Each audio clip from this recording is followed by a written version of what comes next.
اور آگ کی طرح سے میرے آقا نے فرمایا کہ حسد آگ ہے، اور آگ کی خاصیت یہ ہے کہ جلاتی بعد میں ہے، جلتی پہلے ہے، پہلے جلتی ہے خود، اب وہ جلنا شروع ہوتے ہیں کہ یہ عظمت تو ہم کو نہیں مل سکتی، یہ تعظیم تو ہم کو مل نہیں سکتی، یہ عقیدتیں ہم کو نہیں مل سکتی، اور وہ حاصل بھی نہیں کر سکتے، تو پھر لہٰذا اس کی مخالفت پر، اس کی بغاوت پر آ جاتے ہیں۔ یہ کیوں اولیاء کے آستانوں پر اپنے ماتھے کو ٹیکتے ہیں، یہ کیوں قدم بوسی کرتے ہیں، یہ کیوں تعظیم کرتے ہیں، یہ کھڑے کر صلاۃ السلام کیوں پڑھتے ہیں، اور یہ اتنا میرے آقا کو محبت اور عظمت کے ساتھ میں کیوں یاد کرتے ہیں؟ اس کے بجائے قرآن پڑھو نا جی، یہ صلاۃ السلام پڑھنا کائے کو، اور پھر اس میں پھر ریشہ داریاں شروع کرتے ہیں کہ کیا کہ صلاۃ السلام کس صدی میں شروع ہوا، کہاں شروع ہوا؟ تو ہم تم سے پوچھتے ہیں کہ تمہارا مدرسہ کب سے شروع ہوا؟ جواب پہلے اس کا دو۔ تمہاری تنظیم اور جماعت کب سے شروع ہوئی؟ خامخواہ کے بکواس کی باتیں کیوں ہیں؟ تم کو حق کہاں ہے کہ اس کے دلائل پوچھنے کا؟ تم تو دلیل دو نا۔ پھر پوری دنیا کے مدارس دین والوں سے ہم سوال کریں، اس مدرسے کی بنیاد میرے آقا کے حیات ظاہر سے ثابت کرو، نہیں کر سکتے۔ صفہ چبوترا فقراء صحابہ اکرام کا، طالبین حق کا، اور گویا کہ وہ اصل خانقاہ تھی مسجد نبوی کے، مدرسہ نہیں تھا، مدرسہ تھا، مدرسے کے نظاموں کے اندر تھا۔ مدرسے کو صفہ چبوترے کی نسبت ٹھیک ہے، برداشت کر لیتے ہیں، ہم برداشت کر لیتے ہیں، کیونکہ بات بڑے نظام کے اوپر حرج آ جائے گا۔ خدمت ہو رہی ہے، قبول کر لیں گے، لیکن حق پر اگر ہاتھ ڈالو تو پھر ہماری زبان کھل جائے گی۔ صفہ چبوترے پر ہم یہ بتاتے ہیں کہ تم مدارس دینیہ میں نابالغ بچوں کو جمع کر کے ان کا یہ انتظام کے لوگوں سے زبردستی چندہ لے کر ان کو رکھ کر یہ سارے نظام تم چلاتے ہو، تو صفہ چبوترے کے اوپر یہ چیز کون سا نابالغ بچہ، پورے صفہ چبوترے پر رہنے والے فقراء مہاجرین، اور وہ صفہ چبوترے کے جتنے صحابہ تھے ان میں کوئی ایک نابالغ بچہ ہم کو بتا دو فہرست میں، نہیں بتا سکتے۔ تو مدرسوں میں کون سے بچوں کو، نابالغ بچوں کو تو لا کے رکھتے ہو، اور کیا نظام تھا وہاں کا؟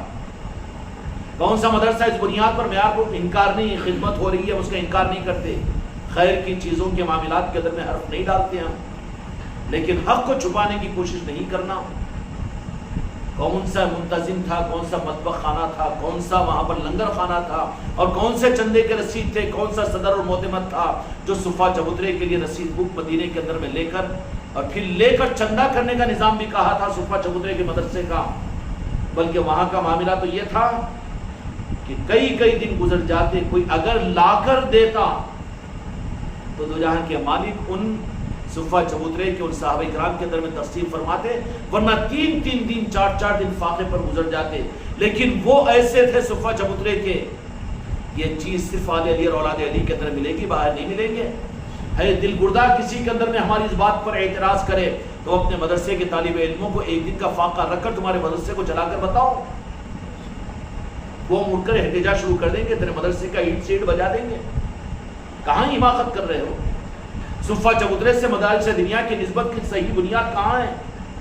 چندہ کیا جاتا تھا وہاں، مہمان باہر کے آئے تو یہ تو ثابت ہے کہ میرے آقا نے مدینے والوں کے پاس میں ان کو میزبان بنایا اور ان کو لا کر گھروں سے لا کر کھلائیے، لیکن صفہ چبوترے والوں کے لیے نہیں کہا کہ تم روزانہ ان کو لا کر کھلاؤ، کوئی بنیاد نہیں ہے۔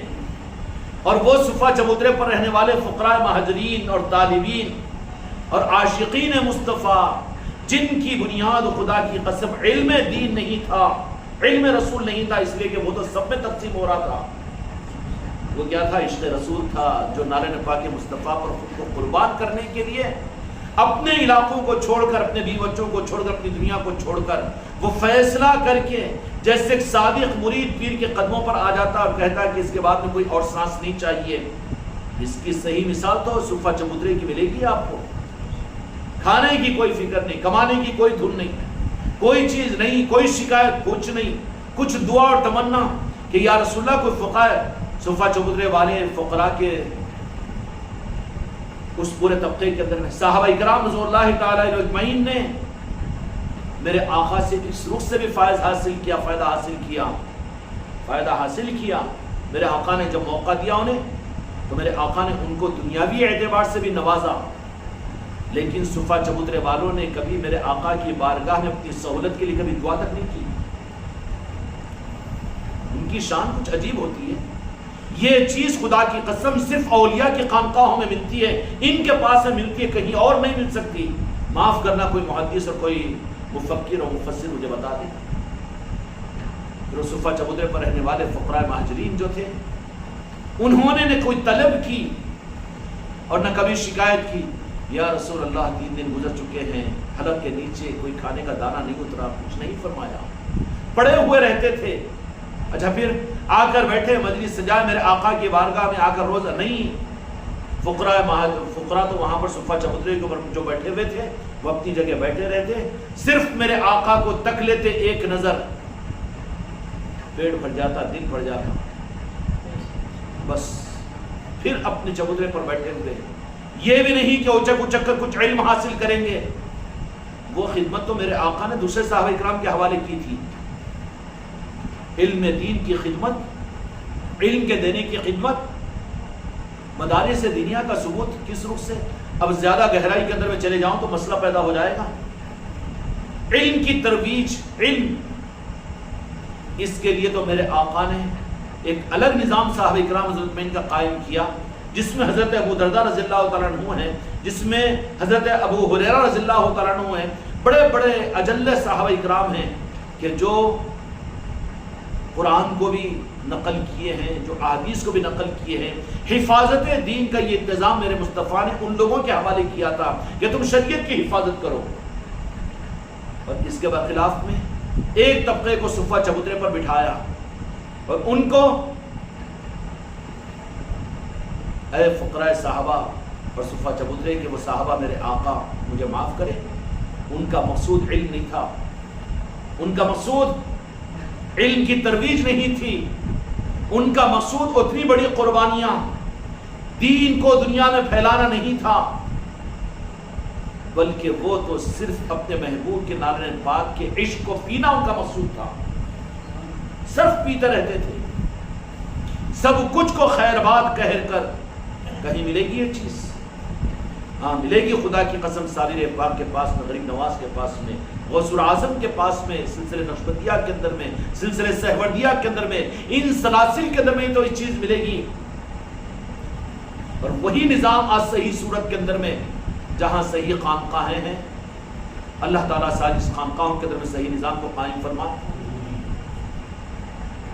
اس لیے خانقاہوں کے نظام کو بھی غلطی یہاں پر یہ ہوتی ہے.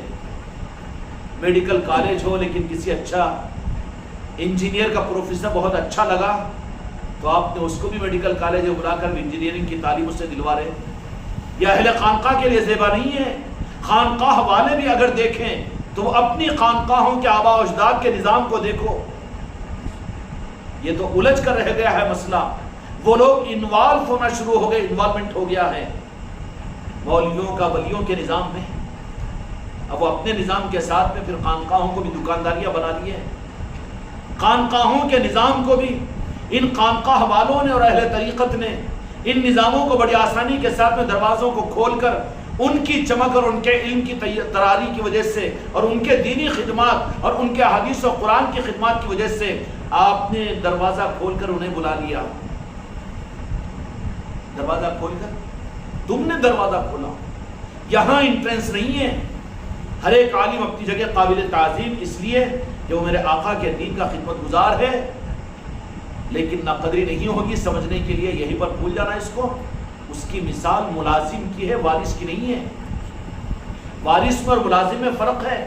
وارث رہتا ہے، وارث ہوتا ہے. وارث خدا کی قسم آل علی اور اولاد علی ہے، غوث و خواجہ ہے. وارث ہوتا ہے. ملازم، وارث چاہے جس کو ملازم رکھے اپنی خدمت کے لیے اس کو وہ معاوضہ دے گا. دنیا والے تو دیکھیں گے بھائی اچھا یہ ملازم. تو چونکہ وارث سادات اور سید ہے اور بڑے گھر سے نسبت اگر اس کی ہے تو کیا کہے گا کہ نہیں میرا چاچا ہے. کیا کہے گا بھائی ہم کو یہ نہیں، وہ مجھ سے کیوں مانگ رہے تھے، جا کے ان سے مانگ. ارے انہوں مالک ہے کیا؟ ہاں میرے ہی جاؤ. ملازم رہتا ہے، وارث رہتا ہے. وارث کو ضرورت نہیں پڑتی کہ وہ اپنی وراثت کی ڈھونس ہر جگہ دے.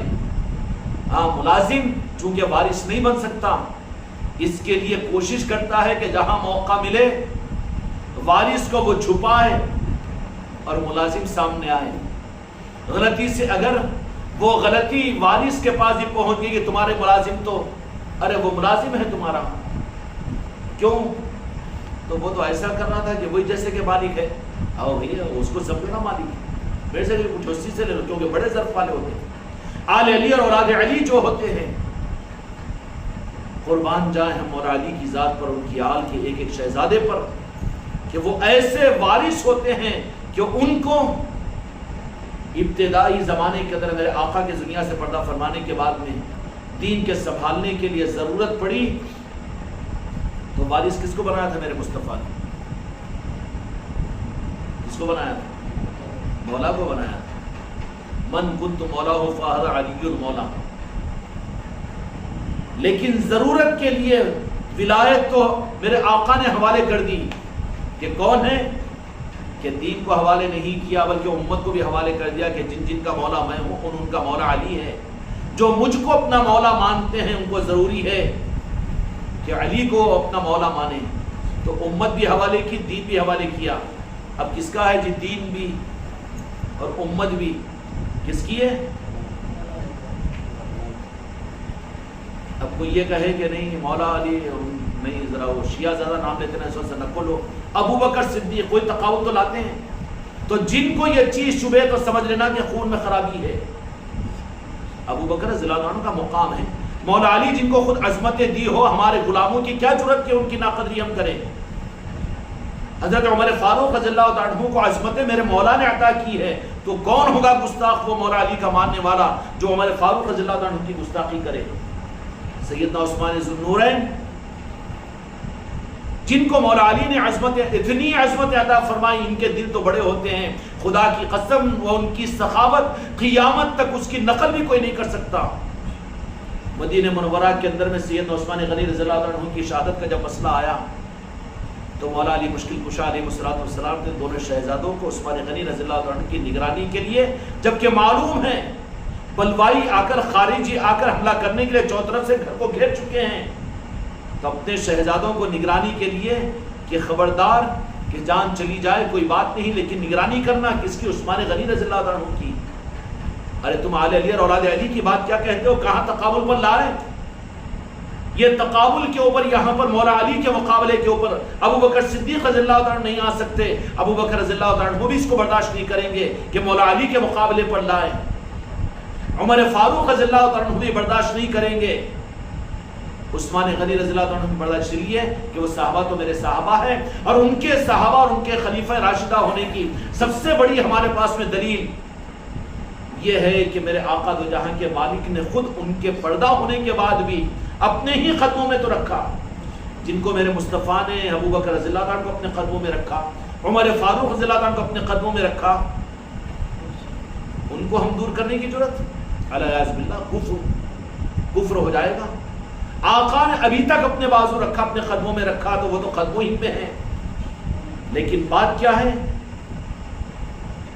کہ حضرت عثمان غنی رضی اللہ عنہ کی شہادت کا مسئلہ آیا تو مولا علی نے اپنے شہزادوں کو کہا کہ نہیں شہزادوں آپ لوگ جاؤ اور جا کر وہاں پر دیکھنا حالات نامفتہ ہو چکے ہیں. عثمان غنی رضی اللہ عنہ کو شہید کرنے کے سارے پلان بن چکے ہیں. اب لہٰذا چنانچہ دونوں دروازوں کے اوپر دو شہزادے رات بھر ڈیوٹی دیا کرتے تھے. وہ عثمان غنی رضی اللہ عنہ کی تو وہ حضرت ابوبکر صدیق، وہ حضرت عمر فاروق، عثمان غنی رضی اللہ عنہ، یہ خلفائے راشدین ہیں، بے شک اس میں کوئی دو رائے نہیں ہے. لیکن وہ لوگ بھی اس بات کو برداشت نہیں کرتے کہ مولا علی کے تقابل پر لے کر آئے. چہ جائے کہ اگر کوئی کہے مولا علی کا نام لے تو امیر معاویہ، ارے تیرے اندر کے نقائص کا وہ اظہار ہو رہا ہے. تقابل پر یہ لوگوں کو لانا وہ لوگ گوارا نہیں کر سکتے، تو امیر معاویہ رضی اللہ عنہ کی خلافت نہیں مانی جائے گی، امارت مانی جائے گی. خلافت میں معاملات کے اندر میں تقابل پر نہیں لا سکتے مولا علی کے سامنے، تو پھر امیر کو کیسے لا سکتے ہیں؟ میرے آقا نے تو ارشاد فرما دیا کہ 32 ساڑھے 32 سال کے عرصے میں خلافت راشدہ ختم ہو جائے گی. اس کے بعد کا جو زمانہ ہوگا وہ فتنوں کا زمانہ ہوگا، امارت کا ہوگا، خلافت کا نہیں ہوگا. حدیث موجود ہے. تو پھر اب جن کے نیتیں خراب ہونے کی علامت ہوتی ہے کہ کوئی اگر مولا علی کی عظمتوں کو دنیا میں ظاہر کر رہا ہے اور علی علی کہہ رہا ہے تو ان کو وہ ہضم نہیں ہوتا، وہاں پر امیر معاویہ کو لایا جاتا ہے۔ امیر معاویہ کے صحابی ہونے سے کون انکار کرے گا؟ عاشق رسول تھے اپنی جگہ، وہ صحابی رسول ہے، اور صحابی وہ ہے جن کو میرے سرکار حضور پیر غوث العظم نے یہ بات فرما دی، ادنا درجے کے صحابی تو دور کی بات ہے، دنیا کے اولیاء اس بات کی بھی جرات نہیں کر سکتے۔ عقیدہ اتنا صاف ہے اہل سنت والجماعت کا کہ وہ صحابہ کے گھوڑوں کے ٹاپوں کی دھول کے برابر بھی اپنے کو نہیں سمجھتے، تو امیر معاویہ تو بہت بڑی چیز ہے نا، لیکن کیوں برداشت نہیں ہوتا تم کو آل علی اور اولاد علی اور علی؟ فوراً لے کر آتے ہیں کہ امیر معاویہ، اگر کہیں پر مولا علی کی عظمتوں کو بیان کرو تو وہاں پر لاتے ہیں خلیفہ راشدہ حضرت ابوبکر صدیق کو، عمر فاروق رضوان اللہ تعالی عنہ کو۔ نیت خراب تمہاری ہے جس کا اظہار تم کرتے ہو، لیکن جو علی والے اور آل علی والے ہوتے ہیں وہ خلفاء راشدین کو تو جب کہ مولا نے ان کو یہ موقع دیا کبھی ان کی توہین نہیں کی۔ کیوں کہ دین کو اور امت کو تو میرے مصطفیٰ نے، معاف کیجیے سید ابوبکر صدیق رضی اللہ تعالیٰ عنہ، امت کو میرے مصطفیٰ نے علی کے حوالے کیا، ابوبکر کے حوالے نہیں کیا، عمر فاروق رضی اللہ عنہ کے حوالے نہیں کیا، عثمان غنی رضی اللہ عنہ۔ اب یہ ہے کہ پھر مولا علی نے اس کے لیے سید ابوبکر صدیق رضی اللہ عنہ کی خلافت کو بھی کام کے لیے قبول کیا اور پوری سنبھالتے رہے، امت کے لیے کیا ضرورت ہے، مولا علی کے مشورہ اور ان کی مرضی، اور ابوبکر صدیق رضی اللہ عنہ تنہائیوں میں مولا علی کی بارگاہ میں چلے جاتے اور مشورے کرتے۔ عمر فاروق رضی اللہ عنہ مدینے میں 3 دن اہم مسائل میں فیصلہ نہیں کیے۔ لوگوں نے پوچھا کہ آپ امیر المومنین ہیں، کہا کہ علی نہیں آئے، جب تک علی نہیں آئیں گے میں فیصلہ نہیں کروں گا۔ کوئی گنجائش نہیں ہے، ان صحابہ کے بارے میں مت کہو۔ عقیدے جو خراب ہوئے ہیں وہ بعد کے زمانے میں، یزید کے زمانے میں، اور جہاں حکومت تخت و تاج بنیاد بنی ہے، آل رسول کی عداوت امت میں ڈالی گئی ہے، منافقین نے ان کے دین کو خرید لیا ہے، تقابل کے پلڑے لا کر امت کو دے دیے گئے ہیں۔ دین تمہارے باپ کی جاگے نہیں ہے کہ تم تولنے لگو۔ تو لہسن پیاز تول لے، سونے کو تولنے کا تیرے کو حق کہاں ہے؟ وہاں تو ڈنڈی مارنا کہاں جمے گا؟ وہاں تو میزان عدل ہوگی۔ اب کوئی لہسن اور پیاز اور ٹماٹر بیچنے والا آ کر بے ہدا باغبان سونا تولنے کے لیے بیٹھ جائے، جمے گا؟ جمے گی؟ جو سونے کی دکان پہ باغبان کو بٹھائیں گے؟ ابھی باغبانوں بیٹھ گئے ہیں۔ قرآن حدیث قرآن حدیث، وہ خلفاء راشدین، حضرت مولا علی، اور یہ کہنا وہ نہیں کرنا، کیا قرآن میں کہ حدیث میں، یہ باغبانہ ہے۔ یہ سب یہ سونے والے نہیں ہو سکتے۔ سونے والے جو ہوتے ہیں نا وہ بڑے باریک بین ہوتے ہیں۔ اس لیے امام ابو حنیفہ رحمۃ اللہ علیہ نے یہ بات فرمائی کہ کسی کے اندر میں اگر 99 وجہ کفر اگر دیکھو اور ایک وجہ ایمان، اور ایک وجہ ایمان یہ کہ وہ کلمہ پڑھنے والا اگر میرے آقا محمد رسول اللہ کا نام اگر لیتا ہو تو ہم اس کے ایماندار ہونے کی دلیل دیں گے۔ اور آج تو مسلمانوں کو گمراہ اور بدعقیدے اور کافر اور جہنمی ہونے کے فتوے دیے جا رہے ہیں۔ یہ تو باغبانوں کا بازار ہے۔ یہ غلطی سے سونے کے دکانوں پر آ کر بیٹھ گئے، 4 دن میں دکان کو بند کرا دیں گے نا، بند ہوں گی کہ نہیں ہوں گی؟ بند ہو جائے گی۔ اور یہی ہو رہا ہے۔ اور یہود و نصارہ ان نادانوں کی وجہ سے اس قیمتی سونے کے دکانوں کے خریدار بن جا رہے ہیں، عقیدوں کو خرید لے رہے ہیں، ان کو استعمال کر رہے۔ کیا ہے کہ بس قرآن میں ثابت کرو، قرآن قرآن قرآن، اور حدیث بخاری بخاری بخاری، مسلم مسلم۔ بخاری بولنا صحیح نہیں آتا، بخاری بخاری بخاری کرتا ہے پاگل کا بچہ۔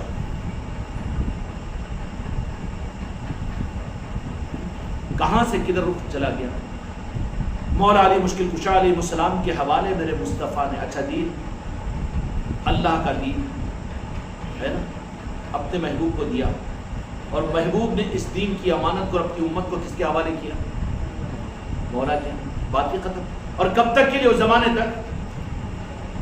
کیا فرما دیا کہ قیامت تک یہ 2 چیزیں چلتی رہے گی، میری آل اور قرآن، اہل بیت۔ اور پھر میدان قیامت میں اس مقام پر جہاں پر میں حوض کوثر پر ہوں گا، یہ دونوں چیزیں مجھ سے آ کر ملنے کی، یہ سلسلہ منقطع ہوگا ہی نہیں دنیا میں۔ جماعتیں اور مسلکیں، کوئی ناچے خوب اپنی پیری مریدی کے اوپر، ذرا پوچھ لینا کہ کتنا ہے، کسی کا بایو ڈاٹا 100 سال 150 سال 200 سال، لیکن جو اہل بیت سے اگر جڑا ہوا نہیں ہے، جو وارثوں سے جس کی نسبت قائم نہیں ہے، اگر وارثوں سے نسبت قائم نہیں ہے تو وہ وارث اپنے زمانے کے اندر میں ان کو ضرورت پڑے گی نظام کے چلانے کے لیے ملازموں کی، تو پھر وہ اپائنٹمنٹ کریں گے کسی کو بھی، کسی عالم کو کرے، کسی محدث کو کرے، کسی مفکر کو کرے، کسی مفسر کو کرے، اس کا بدلہ ان کو اتنا دیں گے کہ دنیا کہے گی کہ نہیں یہ خود ایسے ہیں۔ اگر کوئی بڑے سخی وارث ہو، بڑے بھئی ہمارا نظام گورنمنٹ تھا نا، یہ آپ کے کون سا علاقہ ہے، یہ پورا دکن کا علاقہ، بڑا سخی تھا بیچارہ، کوئی چیز بھی اگر اس کو پسند آ جاتی نا تو ایک ایک دو جاگیریں وہ لکھ دیتا تھا، اور وہ جاگیردار بناتی۔ کیوں؟ کہ اس بات کے اوپر سخاوت کا عالم یہ تھا کہ بڑے لوگ سخی ہوتے ہیں۔ پھر اس نے جاتے ہوئے راستے میں پانی کی پیاس لگی تو پیاس اس کو لگنا تھا کہ ٹھنڈا پانی بڑی اچھی مٹی کے پیالے کے اندر ملا کر پیش کر دیا، اور ادب کے ساتھ پیش، تو کون؟ بولے کہ سرکار آپ کا غلام ہوں، عاجزی پسند آئی۔ اچھا یہ کون سا علاقہ؟ ٹھیک ہے، یہ دو علاقے کی جاگیر کرے۔ اب تو کون جاگیر؟ میں جاگیردار، میں نواب، میں جاگیردار۔ اب لوگ کیا سمجھ رہے ہیں کہ نظام اسٹیٹ بعد میں، نظام سرکار بعد میں، یہ بات صحیح ہے۔ ایسے ہی گستاخی نہیں کر رہا ہوں میں ان محدثین کی، ان علماء اکرام کی، لیکن تقابل مت کرو آل رسول اور اولیاء کے ساتھ میں۔ کوئی بڑے سے بڑا عالم اپنی جگہ ہوگا، محدث و مفسر اپنی جگہ ہوگا، لیکن ولی نہیں قرار دیا جا سکتا۔ ولی تو صرف خدا کی قسم وہی مانا جائے گا جس کا رجسٹریشن مولا علی کی بارگاہ میں ہو۔ وارث وہ بن ہی نہیں سکتا، وہ خیراتی بن سکتا ہے، ٹرسٹی بن سکتا ہے، وہ انعام حاصل کرنے والا بن سکتا ہے، مگر وارث نہیں بن سکتا۔ اگر وہ دعویٰ کر دے وارث تو پھر قانون پوچھے گا کہ وراثت ثابت کر۔ نہیں وہ یہ دارالعلوم دیوبند سے فارغ ہوں، تیرا دارالعلوم دیوبند 1.5 سال کر رہا ہوں، بریلی شریف سے ہوں تو 125 سال، وراثت ثابت کر۔ غوث و خواجہ سے تو پھر وہ نسبتیں اور وراثتیں مدینے کی چوکھٹ تک مل جائے گی۔ وارثوں کا نظام نہیں، وارثوں کا نظام ہے۔ وراثت کبھی ملازمت وراثت کا حق ادا نہیں کر سکتا، حق حاصل نہیں کر سکتا۔ اچھا جو ملازم ہیں، ملازم کو اتنی ذمہ داری کا احساس نہیں ہوتا۔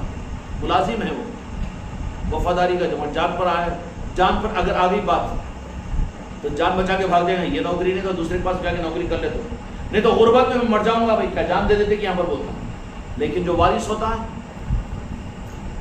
کیا کرتا؟ پیسہ پہچان ہے وارث، وارث کی پہچان کیا ہے کہ جان کیا چیز ہے، وراثت کی حفاظت وہ اپنی جان سے بڑھ کر سمجھے گا۔ یہ تاریخ سے خدا کی قسم آل رسول کے اندر میں ملے گی کہ یہ اصل میں وارث ہے، اور آج بھی وارث ہے، اور کل بھی وارث رہیں گے، اور آج تک بھی وہی وارث رہے آل علی اور اولاد علی۔ کیسے وارث؟ کہ وہ دین اور امت کے لیے اونچے چبوترے بڑی مسندوں کو حاصل کرنے کی چکر میں نہیں رہتے، بلکہ وہ تو اپنے نانا جان کی امت کو بچانے اور دین کو بچانے کی فکر کرتے ہیں، اس کے لیے اپنی آل کو، اپنے گھر کو، سب کچھ بھی لٹانے والے ہوتے ہیں، اس کو لٹانے والے ہوتے ہیں۔ وہ اپنے کو بچانے کے لیے، اپنے کو بچانے، اپنے کو سجانے کے لیے وراثت کو نظر انداز کرنے والے نہیں ہوتے، بلکہ ملازم کی پہچان یہ ہے کہ زیادہ وزن پڑے گا تو ادھر ادھر مسل کے پتلی گلی سے نکل جائے گا، رات کے اندھیرے نکل جائے گا کہ نہیں نکل جائے گا۔ لیکن جو وارث ہوتا ہے، میدان کربلا سب سے بڑی پہچان ہے، اہل خانقاہ کے لیے سب سے بڑی یونیورسٹی ہے اور لیاب ہے قیامت تک کے لیے۔ وہاں کا نظام یہ دیکھ لینا کہ بات آ گئی تھی ادھر سے عبید اللہ ابن زیاد کی طرف سے کہ ٹھیک ہے آپ کو چھوڑ دیا جائے گا اور آپ کو پہنچا دیا جائے گا مدینے میں، تو کہا کہ نہیں، روبرو ہم بات کریں گے اس سے، روبرو نہیں، ہم نہیں، تمہارا کہنا معتبر نہیں ہے۔ پھر کیا ہوگا انجام کو دیکھا جائے گا۔ ہم اقدام کرنے والے ہیں، حسینی ہیں، ہم کو اپنے جانوں کی فکر نہیں ہے، پھر اہل و عیال چھوٹے معصوم، انجام پر ہم تیار ہیں۔ ہم اپنی قسمت میں اپنی وراثت شہادت سمجھتے ہیں، برباد ہونا سمجھتے ہیں، بچانا نہیں سمجھتے۔ جو کام آ جائے ہم، یہی ہماری وراثت ہے۔ سمجھانے والوں نے درمیان میں آ کر سمجھایا کہ نہیں، چھوٹے معصوم بچے بھی ہے، وہ بھی ہے، ہمارے گھر کا بچہ اور حضرت نے بڑی اچھی بات کی، تیرے گھر کا بچہ نور ہے، نور کا پیکر ہے، کیا ہوا وارث تھے، وہ وراثت کا حق ادا کیا، اور اس کے بعد بھی یہی تاریخ ہے دین کو اور امت کے لیے۔ اگر کوئی اپنے وطنوں کو قربان کیا ہے، عہدے اور حکومتوں سے، تخت و تاج سے کمپرمائز نہیں کیا، ہاتھ نہیں ملایا، ساز و باز نہیں کی، تو وہ صرف آل علی اور اولاد علی کا نظام ہے اور آل رسول کا نظام ہے۔ وہاں پر کوئی چیز پر کمپرمائز نہیں ہوتا، بلکہ وہاں تو صرف اور صرف وہ یہ سمجھتے ہیں کہ اپنی وراثت کے حق کو بچانے کے لیے ہم خود اپنے آپ کو برباد کر دیں۔ ان میں کا ایک سپاہی اپنے کو برباد کرنے کے لیے دنیا میں چلتا ہے۔ اس کے برخلاف میں جو ملازمین ہیں، جن کی نیتیں کچھ اور ہوتی ہے، عہدے، مال، اسباب، دنیا کا بننا، دنیا کا چمک جانا، یہ تو ملازمین ہیں بیچارے، مرید بنے نہ ذرا کامہ بن جانا، خانقاہ کو آئے تو وہ آن لائن کام ہو جانا اور وہ ہو جانا، یہ ملازمین ہیں بیچارے، آتے ہیں اپنا کام کرتے، اپنی تنخواہ لے لیتے ہیں، اس کی برکتیں ان کو بھی مل جاتی ہیں، مگر وراثت کا حق نہیں مل سکتا۔ اگر وہی ملازمین ان وارثین کے اگر سچے خدمت گزار ان کی نظر میں اگر آ جائے تو اس ملازم ہی کو اتنا عطا کر دیں گے کہ دنیا ان کو خود وارث کہے گی۔ اس لیے اولیاء کے پاس میں جن مریدین نے اس کا ثبوت دے دیا، اگرچہ کہ وہ سادات نہیں تھے، لیکن ان کو اتنا نوازا کہ وہ وارث بن کر ولایت کے تقسیم کرنے والے بن گئے، لیکن اس میں شرط ہے کہ وہ سچے وفادار بنے سادات کے اور وارثین کے، اور جو ان سے بغاوت لے، نعوذ باللہ العیاذ باللہ، کہہ دے کہ سید ہونا کیا ضروری ہے، نہیں ہو تو نہیں چلتا، کی نہیں چلتا، سب کچھ بن سکتے ہو، ولی بھی بن سکتے ہو، لیکن سادات نہیں بن سکتے، سید نہیں بن سکتے، بلکہ بے ادبی نہیں، گستاخی نہیں، عقیدے کو خراب نہیں کرنا۔ صحابہ ہے، اولیاء کا میں قول سنا چکا ہوں غوث پاک کا، صحابی بھی بن سکتے ہیں لیکن سید نہیں بن سکتے، وہ وارث ہیں، وہ وراثت ہے ان کے پاس میں، اور ان کی وراثت ان کے وجود کی پہچان ہوتی ہے، نادیدے نہیں ہوتے، عہدوں پر راہ ٹپکانے والے نہیں ہوتے، دنیا کے معاملات میں پریشان ہو کر نسبتوں کو بیچنے والے نہیں ہوتے،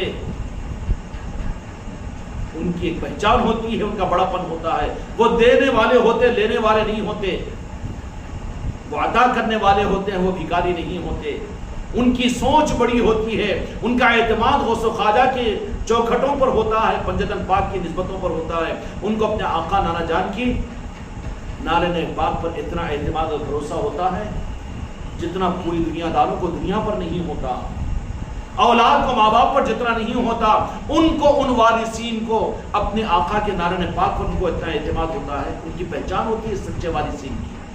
اب جو درمیان میں زبردستی آ جائیں، اچھے عالم صاحب، اچھے مولانا، تو چلو ان کو بھی سید بولو، ایسے بھی بہت چلے، اور بالخصوص یہ 15ویں صدی کے اندر میں یہ نظام بہت چلا۔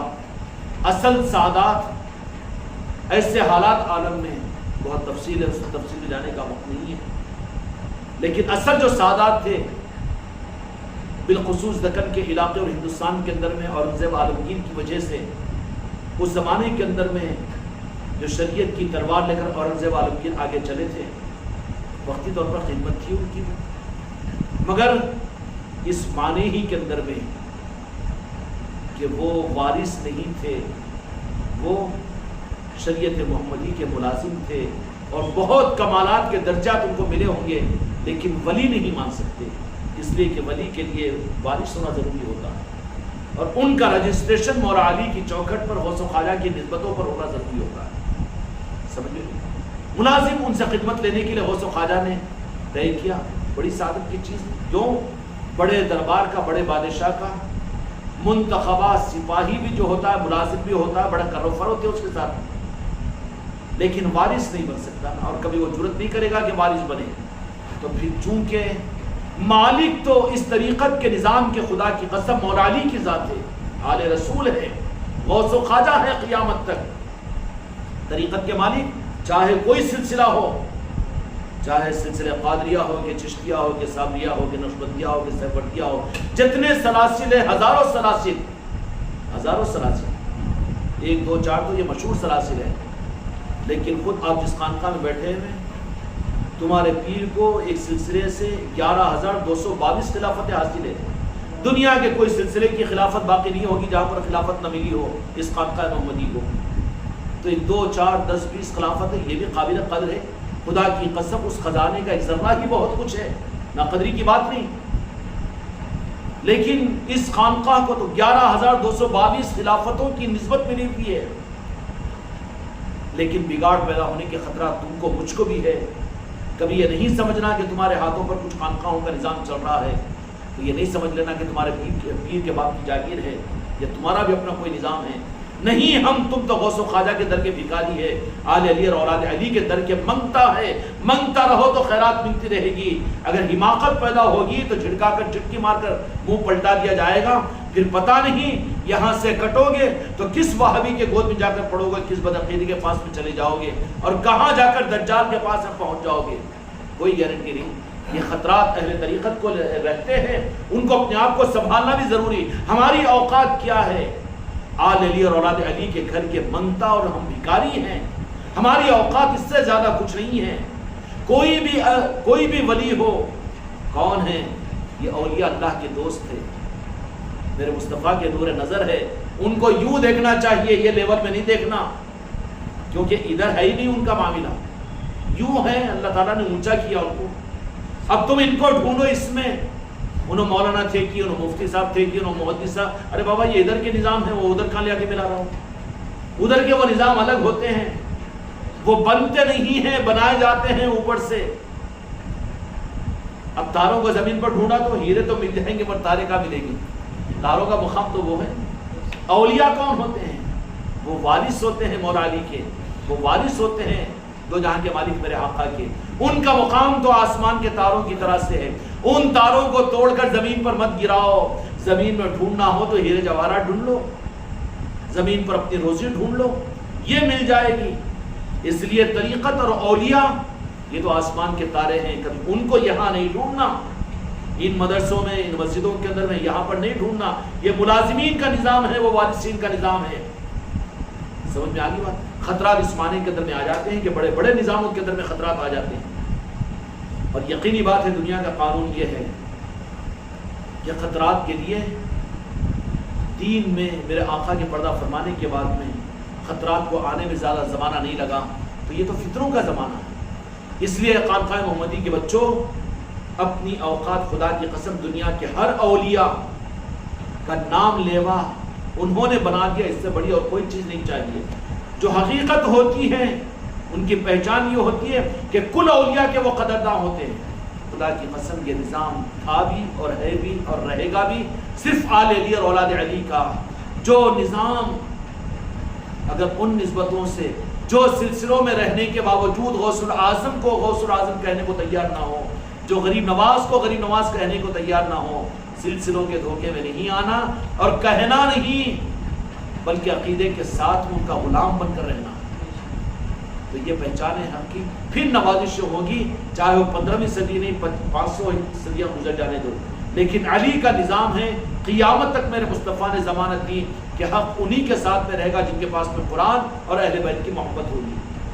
اللہ تعالیٰ ہم کو حق کے ساتھ اپنی منزلوں پر آگے بڑھنے کی توفیق عطا فرمائے، بحق لا الہ الا اللہ۔